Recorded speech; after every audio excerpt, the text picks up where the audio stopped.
महाभारत एक ऐसा युद्ध शायद जिसके बारे में हर इंसान ने सुना होगा। इस कंट्री के जितने भी लोग हैं हर कोई जानता है कि महाभारत क्या चीज़ है और महाभारत ने क्या क्या हमें सिखाया है। लेकिन दोस्तों मैं आपको इस वीडियो के अंदर कुछ ऐसे इंपॉर्टेंट लेसन्स बताने वाला हूं जो मैंने खुद पर्सनली महाभारत से सीखे हैं और मैं चाहता हूं कि आप भी इन लेसन्स को ज़रूर सीखें ज़िंदगी में, क्योंकि अगर आप इन इंपॉर्टेंट लेसन्स को सीख जाएंगे लाइफ के अंदर तो आपकी लाइफ के अंदर बहुत ज़्यादा काम आने वाली चीज़ें हैं और आपको ज़िंदगी में बहुत ज़्यादा आगे बढ़ाने वाली चीज़ें हैं। ये सब आज की जो वीडियो होने वाली दोस्तों वो इन्हीं लेसन्स के ऊपर होने वाली है कि जो ना हमारी लाइफ में हमें सीखना चाहिए उस महाभारत के युद्ध से। महाभारत सिर्फ एक युद्ध नहीं था यार, वो एक किताब नहीं थी। उस किताब के अंदर ऐसी ऐसी कमाल की क्वालिटीज़ हैं, ऐसी ऐसी चीज़ें उस युद्ध के अंदर बताई गई हैं, उस चीज़ से हम सीख सकते हैं जो हमारी ज़िंदगी को बहुत ही महान बना सकती है, बहुत ही कमाल का बना सकती है। अब बिना टाइम वेस्ट करते हुए मैं आपको सिंपल सी बताता हूँ 5 चीज़ें जो मैंने महाभारत से पर्सनली सीखी और मैं चाहता हूँ कि आप भी अगर उन चीज़ों को सीखोगे तो आपको मज़ा आएगा सीख कर। पहला क्या मैंने सीखा महाभारत से, पहली चीज़ मैंने जो सीखी वो थी कि खराब कंपनी इंसान का दिमाग खराब कर सकती है और उसके दिमाग खराब होने के कारण उसकी ज़िंदगी बर्बाद हो सकती है। अगर आप खुद देखेंगे तो शकुनी मामा था, उसने दुर्योधन के दिमाग को और उसके भाइयों के दिमाग को इतना ख़राब कर दिया, इतना ज़्यादा नेगेटिव कर दिया, इतना ज़्यादा बेकार कर दिया कि उन लोगों के दिमाग में लड़ाइयाँ घुस गई।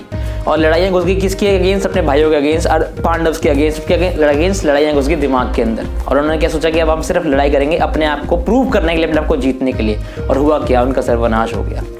इससे सिंपल क्या प्रूव होता है कि अगर इंसान नेगेटिव लोगों के बीच में रहना शुरू कर देगा तो जो उसकी ज़िंदगी है वो कभी भी कामयाबी की तरफ तो जाएगी ही नहीं, हमेशा वो बर्बादी की तरफ ही जाएगी और वो बर्बाद ही हो जाएगा, जैसे कि कौरव हुए भी।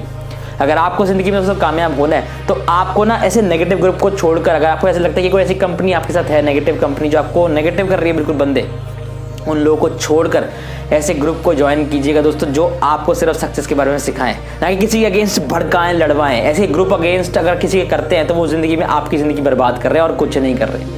अगर ऐसे लोग आपको ज़िंदगी में आगे बढ़ना सिखाते हैं दोस्तों तो ऐसे लोगों के साथ आपको जाना चाहिए, ना कि ऐसे लोगों के साथ जो सिर्फ आपको नेगेटिविटी भरे, दिमाग में बर्बादी के विचार भरे ताकि आप लड़ाई के चक्कर में अपनी ज़िंदगी बर्बाद कर दें। ध्यान रखिएगा इन चीज़ों का। दूसरी जो बात मैंने यहाँ से सीखी है वो सीखी क्या है कि अगर इंसान के जो दोस्त हैं वो सच्चे और ईमानदार लॉयल दोस्त होते हैं ना अगर इंसान के, तो इंसान की जो ज़िंदगी की ऊंचाई है वो बहुत ज़्यादा, इंसान बहुत ऊंची ऊंचाइयों पर ज़िंदगी में पहुँच सकता है, बहुत ऊंची इमारतों तक इंसान जा सकता है, ज़िंदगी में बहुत नाम बना सकता है। अब ये कैसे प्रूव होता है? अगर आप खुद देखेंगे तो अर्जुन का साथ दिया था कृष्ण जी ने, और ऐसा लॉयल फ्रेंड जो बंदा स्टार्टिंग से लेकर एंड तक महाभारत के युद्ध में उसके साथ था, अर्जुन के साथ, तो वो सिर्फ कृष्ण जी थे। कृष्ण जी ने पूरी ध्यान से, पूरी जब से शुरू हुआ था युद्ध तब से लेकर एंड तक, युद्ध के खत्म होने तक, जब तक उनको जिता नहीं दिया, कृष्ण जी ने अर्जुन का साथ दिया और उसको ज़िंदगी में आगे बढ़ाया। यहाँ तक कि आप कौरवों के अंदर भी देखेंगे ना तो कौरव का जो दोस्त था, दुर्योधन का जो दोस्त था कर्ण, वो जबकि भाई था अर्जुन औरों का, लेकिन फिर भी उसने कहा क्या, क्योंकि वो बचपन से दुर्योधन के साथ रहा है, उसका दोस्त था, तो उसने कहा कि मैं कुछ भी हो जाए भाई, चाहे वो मेरे भाई हो, लेकिन मैं उनके अगेंस्ट भी खड़ा हूँ कि मैं तेरा फ्रेंड हूँ। तो उसने भी दुर्योधन का पूरा साथ निभाया दोस्तों।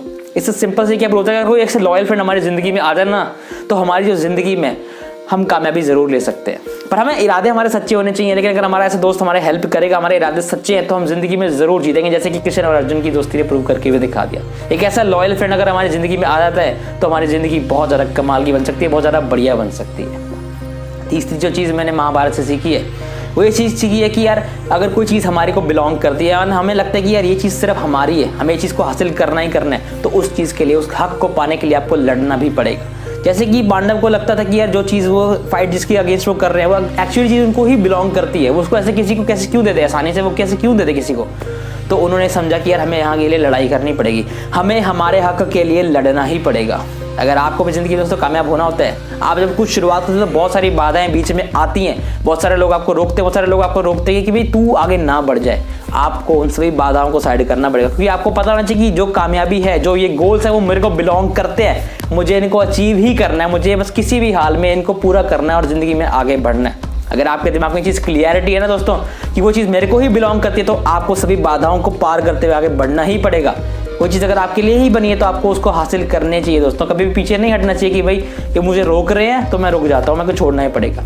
कौरवों ने पांडवों को रोकने की बहुत कोशिश करी, उनके साथ लड़ाइयाँ करी ताकि ये रुक जाए और हमारे को देख के, हमारी फौज को देख के डर जाएं, लेकिन क्या वो डरे?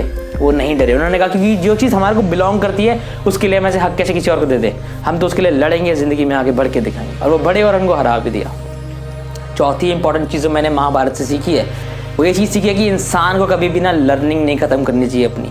पूरी ज़िंदगी में अगर उसको कुछ सीखना पड़ जाए ना तो उसको हमेशा सीखने के लिए तैयार रहना चाहिए। अब मैं ऐसे एग्जाम्पल क्यों दे रहा हूँ, मैं आपको बता देता हूँ। अगर आप ध्यान से देखेंगे महाभारत के अंदर, तो अर्जुन ने पूरे टाइम कृष्ण जी से कुछ ना कुछ लेसन सीखे। कृष्ण जी पूरे टाइम उनको कुछ ना कुछ लेसन दे रहे थे कि भी तू इस तरह करेगा, ऐसे ऐसा होता है, पूरे अच्छे अच्छे विचार उनको सिखा रहे थे। और अर्जुन ने हमेशा, यानी पूरे पांडवों ने हमेशा उनके विचार को अपने दिमाग में अपनाया। उन्होंने एक चीज़ सोची कि देखो यार, अर्जुन को कोई ऐसा नहीं कि उसे कम पता था, उसे बहुत पता था, पर उसने कहा कि यार क्योंकि ज़िंदगी में इसको आगे बढ़ना होता है ना, उसके लिए लर्निंग की कोई भी एज नहीं होती। उसको जितना कोई सिखा दे वो उतना सीखने को तैयार हो जाता है। क्योंकि ना समझदार जो इंसान होता है, जिसको ज़िंदगी में सक्सेसफुल होना होता है, उसको एक चीज़ क्लियर होती है कि मुझे जहाँ से कोई भी सीखने को चीज़ मिलती है मैं उसे सीखूंगा, क्योंकि जितना मैं सीखूंगा उतनी मेरी नॉलेज बढ़ेगी। और अगर मेरी नॉलेज बढ़ेगी तो मेरी ज़िंदगी में कामयाबी मिलनी तो 100% श्योर है यार। 100% मैं ज़िंदगी में कामयाबी होऊंगा अगर मैं नॉलेज अपनी इंक्रीज करता रहूँगा। किसी भी सक्सेसफुल बिलियनियर को देख सकते हो आप, वो आज भी सीखना पसंद करते हैं। क्यों? उनके पास किसी चीज़ की कमी है? नहीं, लेकिन वो आज भी सीखना पसंद क्यों करते हैं? ताकि उनका जो दिमाग है, जो इतने अच्छे आइडियाज़ बना के उनको यहाँ तक लेके आया, वो आगे भी चलता रहे और उनको और आगे ले जा सके ज़िंदगी में। याद रखिएगा, सीखने की कोई भी उम्र नहीं होती। कभी भी कुछ सीखने को मिल रहा है तो उसको चुपचाप से सीख लीजिएगा, वरना ज़िंदगी आपकी यहीं की यहीं थम सकती है, रुक सकती है। दोस्तों, 5वीं इंपॉर्टेंट चीज़ जो मैंने महाभारत से सीखी है, ये चीज़ की हमारे को ना, अगर किसी चीज़ की नॉलेज होनी चाहिए या तो पूरी होनी चाहिए या बिल्कुल नहीं होनी चाहिए। लेकिन अगर हमारी नॉलेज आधी अधूरी, उसके बारे में ना, हाँ ये भी हो सकता है, इसका ऐसे हमें होता नहीं कई बार कि हमारे को कोई चीज़ की नॉलेज होती है वो आधी अधूरी होती है। हमारी जो नॉलेज है, मतलब इस काम को लेके, वो आधी अधूरी है कि हाँ आधा पता है आधा नहीं पता। ये चीज़ हमारे दिमाग में बहुत ज़्यादा होती है। अगर ऐसा टाइप का इंसान किसी चीज़ में उतरता है ना दोस्तों, ऐसे टाइप का इंसान किसी चीज़ के अंदर उतरता है तो वो ज़िंदगी में हमेशा फेल होता है। अगर आपको मैं सिंपल से बता दूँ, अभिमन्यु जो अर्जुन का लड़का था, उसको सब पता था लेकिन उसको आधा अधूरा पता था। इसी वजह से वो दुर्योधन के साथ भिड़ गया और मर गया था, क्योंकि वो उसको पता नहीं था कि उसके बाद एक्चुअली पावर क्या है, उसकी कैसी नॉलेज। उसे लगा वो कुछ भी नहीं है, मैं उसको आराम से हरा दूंगा। उसको उसके बारे में आधा अधूरा पता था कि भाई हाँ इतने कमजोरी है, उसने यहाँ वो डिफीट किया, लेकिन उसने उसके बारे में एक्चुअली पूरी नॉलेज ली नहीं थी। और वो जंग में उतर गया और वो हार कर मतलब खत्म हो गया था, बिल्कुल ही मर गया था। तो इसलिए दोस्तों, सिंपल सी बात है, अगर सक्सेसफुल होना है लाइफ के अंदर तो आपको ना फुल नॉलेज होनी जरूरी है। अगर आधी अधूरी की चीज़ के बारे में पता है ना कि हाँ ये चीज़ तो मुझे पता है बेकार ये सब, तो ना पहले चेक कर लो कि एक्चुअली वो चीज़ बेकार है या अच्छी है। उसकी पूरी नॉलेज लो, कंप्लीटली नॉलेज अगर लोगे लाइफ के अंदर तो आपका माइंडसेट ही तगड़ा बनेगा। आपको पूरी अच्छी से नॉलेज अगर आपके अंदर बन जाएगी तो आप ही सक्सेसफुल हो गए उस काम के अंदर। अगर आपको दोस्तों ये सारे पॉइंट्स बढ़िया लगे कि हाँ यार महाभारत ने युद्ध के अलावा हमें बहुत कुछ सिखाया भी है, बहुत कुछ अच्छी चीज़ें हम सीख सकते हैं महाभारत से, इस वीडियो को देख के आपको इंस्पिरेशन मिली हो अंदर, तो आप इस चैनल को सब्सक्राइब कर सकते हैं दोस्तों, वीडियो को लाइक भी कर सकते हैं। और अगर आपको वीडियो बेकार लगी, कुछ नॉलेजेबल ना लगी हो, बिल्कुल बेकार लगी हो, तो आप वीडियो को डिसलाइक भी कर सकते हैं। मिलते हैं नेक्स्ट इंस्पायरिंग वीडियो में, तब तक के लिए सभी को बेस्ट ऑफ लक और थैंक यू।